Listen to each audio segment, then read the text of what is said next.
एक नया दिन, एक नया सरप्राइज़ बॉक्स और उस सरप्राइज़ बॉक्स में से निकला है एक नया मिसाइल। ईरान ने अमेरिका को मुँह तोड़ जवाब देने के लिए एक और नया मिसाइल लॉन्च कर दिया है। ये नया मिसाइल कौन-सा है? इसकी ख़ुसूसियात क्या हैं? और इससे अमेरिका का मुकाबला कैसे किया जाएगा? इस बारे में अज़हर अली ख़ान से बात करते हैं। अज़हर भाई, ये तो मैंने कह दिया कि एक नया सरप्राइज़ बॉक्स, एक नया दिन, एक नया मिसाइल। वैसे तो वो हर थोड़े दिन के बाद एक नया मिसाइल सामने लेके आता है ईरान।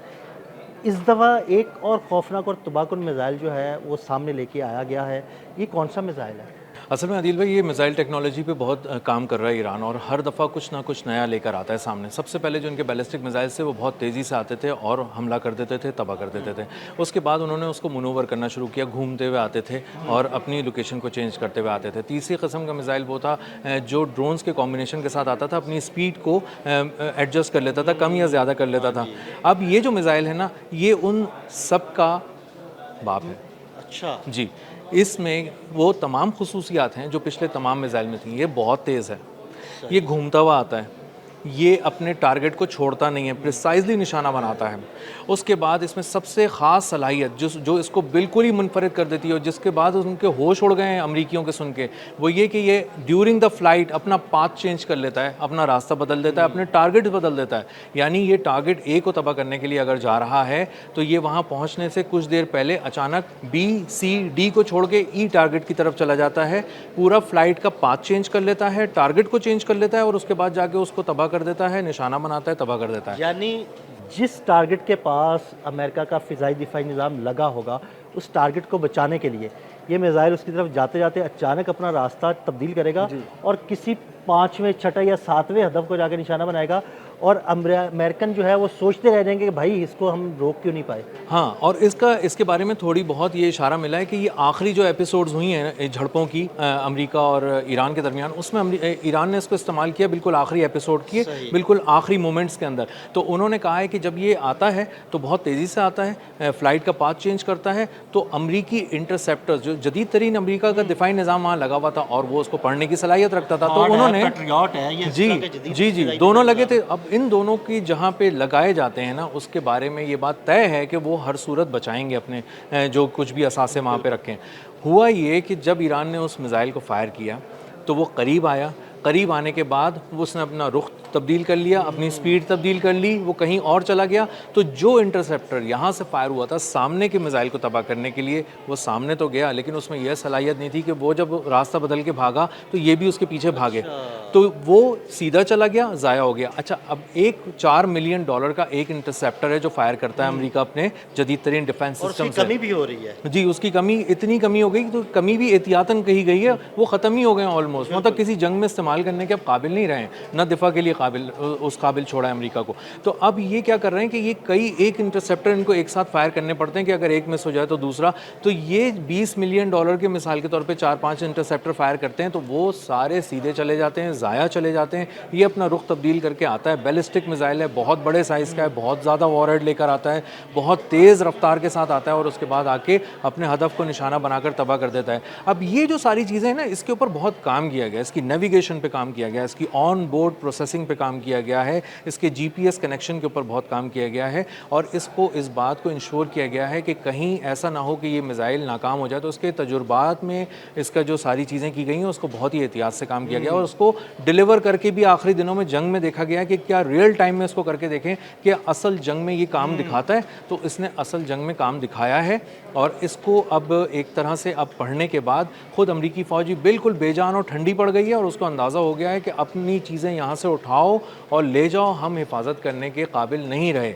यही वजह है कि आपको इतना बड़ा मुआफ़िक सल्ती बेस जॉर्डन के अंदर आपको खाली मिलता है, उसके बाद शेख ईसा एयरबेस आपको खाली मिलता है, एयरबेस होगी, सब सुनसान वीरान पड़े हुए हैं और वहाँ पर बुनियादी अमरीकी फ़ौज खड़ी हुई है और वो भी जा रही है, अपना सामान समेट रही है। तो अमरीका के कदम उखड़ गए हैं, अमरीका तेज़ी से आगे बढ़ रहा है कुछ और रीजन्स की तरफ कि अपने आप को बचाए कहीं से निकले और इन मिसाइलों ने उसकी कमर तोड़ दी है। और अमरीका को इससे भी ज़्यादा अब इस बात पे डर लग रहा है कि आने वाले दिनों में अगर आप किसी मिसाइल को मतलब इस मिसाइल को भी समझ लेंगे तो क्या कौन सा तीर मार लेंगे आप। नहीं, बिल्कुल मैं यही आपसे पूछने लगा था कि अगर वो इस मिसाइल की टेक्नोलॉजी फॉर एग्जांपल अमेरिका समझ लेता है तो समझने के बाद क्या ये मिसाइल इतना इफ़ेक्टिव रहेगा, और अगर वो समझ लेता है तो क्या ईरान सरप्राइज़ बॉक्स में से कोई नया मिसाइल नहीं निकाल लेगा? एक और सरप्राइज बॉक्स है जिस पे ईरान काम कर रहा है, और इसी वजह से अब अमेरिका को अंदाज़ा हो गया है कि वो अब जब तक पैसा बहुत ज़्यादा बिलियंस ऑफ डॉलर्स किसी टेक्नोलॉजी की डेवलपमेंट पे खर्च नहीं कर लेगा, वो कुछ नहीं बना पाएगा, उसको रोकने की कोई सलाहियत हासिल नहीं कर पाएगा। अब एक जो बात आ रही है, इत्तलात आ रही हैं, अभी इनको पुख्ता होने में कुछ वक्त लगेगा, लेकिन ये कम अज़ कम टीज़र के तौर पर सामने आ गई कि एक ऐसा मिसाइल तैयार कर रहा है ईरान जो दरअसल पहले पहुँचेगा, पहुंचने से कुछ देर पहले अपने सिस्टम को देखेगा, पढ़ेगा, उसको जैम करने की कोशिश करेगा। उसमें जैमिंग जब हो जाएगी तो वो इंटरसेप्टर ही फायर नहीं कर पाएगा। तो उसके बाद इंटरसेप्टर जो है उसका सिस्टम जैम करने की कोशिश करेगा। जी जी, उसको रडार को जैम करेगा, उसको जैम करेगा, उसके बाद आके टकराएगा। तो अभी ये एक ख्याल है, इसके ऊपर काम कर रहे हैं ईरानी इंजीनियर्स, और अगर इसको डेवलप कर लिया जाता है और ये बात सच साबित हो जाती है तो मुझे आप ये बताएं ना कि ये थर्ड के बाद तो आपने अभी तक कोई चीज़ नहीं है, तो कोई ऐसा सिस्टम नहीं है फिर जो इसको रोक पाएगा।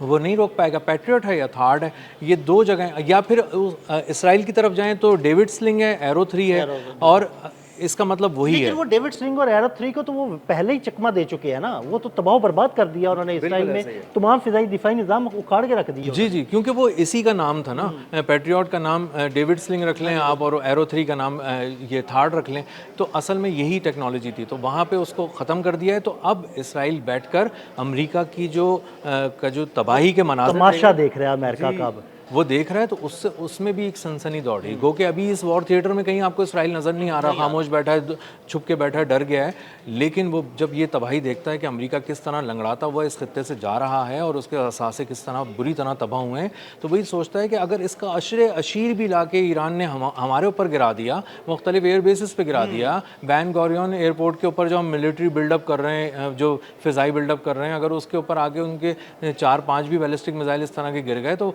इसराइल तो बिल्कुल ही ख़त्म हो जाएगा, सफ़ाई हस्ती से मिट जाएगा, मुआशी तौर पे तबाह हो जाएगा, सिफारती तौर पे ज़ीरो हो जाएगा, उसकी बात नहीं रहेगी, उसके पोर्ट्स ख़त्म हो जाएंगे, उस एनर्जी इंफ्रास्ट्रक्चर ख़त्म हो जाएगा। तो इसराइल की तो अब हिम्मत ये भी नहीं हो रही कि वो उस तरफ ईरान की तरफ रुक करके एक पटाखा ही चला दे।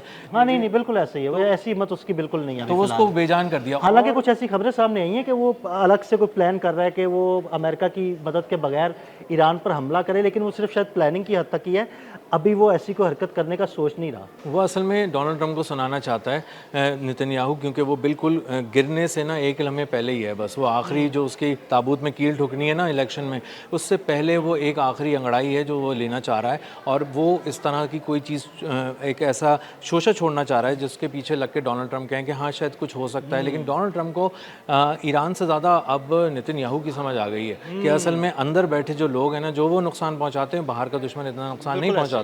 तो अब ये जो टेक्नोलॉजी पे मुसलसल मिसाइल की काम किया है ईरान ने, इसने असल में अमेरिका को ब्रेक लगा दिए हैं, और इस एक के बाद एक निकलते हुए शाहकार मिसाइल जो हैं ना, जो उसकी तरकश से निकल रहे हैं, दरअसल वो ये पैगाम दे रहे हैं कि हमारे पास जो टेक्नोलॉजी है वो बहुत आगे पहुंच चुकी है, ड्रोन्स में हो या मिसाइल्स में हो, हमने इस पर बहुत काम किया। वाकई उन्होंने बहुत काम किया ड्रोन्स टेक्नोलॉजी और मिसाइल टेक्नोलॉजी में।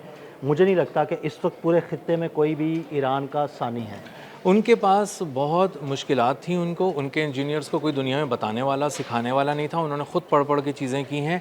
1986 से वो उसके ऊपर काम कर रहे हैं, मुख्तलिफ़ किस्म की टेक्नोलॉजीज़ पे अब जाके डेवलप की हैं। तो अगर अब कोई कहता है कि ईरान ने 5 माह में अमेरिका को घुटनों पे गिरा दिया है और उसने बड़ी ज़बरदस्त चीज़ें बनाई हैं, तो ये 5 लंबा सफ़र है, एक लंबा सफ़र है, कई दहाइयाँ इसके पीछे, कई दहाइयाँ हैं, लंबा सफ़र है, बहुत कुर्बानियाँ हैं, बहुत जाने गई हैं, बहुत से लोगों ने अपनी जवानियाँ तज दी हैं ईरान के ऊपर, और उसके बाद जाके ये चीज़ हासिल हुई है जो आप एक के बाद एक शाहकार निकाल के कर रहे हैं। तो ये एक खूबसूरत सा मंज़र तो है ईरान के लिए, लेकिन उसको लहू से सींचा गया इस मंज़र को, और इसको बहुत से लोगों ने अपनी जवानी दे के इसकी आबियारी की है। तो ये एक ऐसा मिसाइल प्रोग्राम है जो अमेरिका को हैरान करेगा, और कुछ बैद नहीं है, और अमेरिका इस बात को पढ़ चुका है, समझ चुका है कि अगर हम मज़ीद गए ईरान के साथ जंग में तो एक नया मिसाइल आएगा, फिर हम उसको समझने बैठेंगे तो हमारा तो बेड़ा गर्क मुकम्मल हो चुका होगा। इसलिए अमेरिका ने अभी कुछ जंग करने से पहले यहाँ से भागने में ही आफियत जानी है। बहुत शुक्रिया अज़हर भाई। अज़हर भाई ने बड़ी तफसील के साथ इस सारे मामले पर रोशनी डाली। मज़ीद अपडेट्स के लिए हमें फॉलो करते रहें। अदील अहमद और अज़हर अली ख़ान को इजाज़त दीजिएगा। अल्लाह हाफ़िज़।